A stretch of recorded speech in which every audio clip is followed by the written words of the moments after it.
অন্তর্বর্তী সরকারের বাণিজ্য উপদেষ্টা শেখ বশিরউদ্দিনকে অপসারণের দাবিতে যশোরে বিক্ষোভ করেছে বৈষম্য বিরোধী ছাত্র আন্দোলন। যশোরের সমন্বয়ক রাশেদ খানের নেতৃত্বে সোমবার বিকেল ৫টার দিকে যশোর কেন্দ্রীয় শহীদ মিনার থেকে বিক্ষোভ মিছিল বের হয়ে প্রেস ক্লাব যশোরের সামনে এসে শেষ হয়।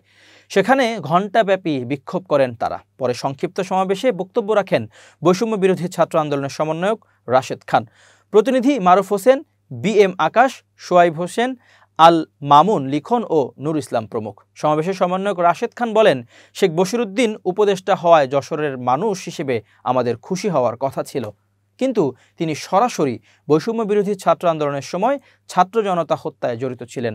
তার ভাই যশোর ১ আসন থেকে আওয়ামী লীগের প্রার্থী হিসেবে ৪ বার MP হয়েছেন। তাকে উপদেষ্টা করা শহীদদের রক্তের সঙ্গে বেইমানি, অবিলম্বে অপসারণ করতে হবে।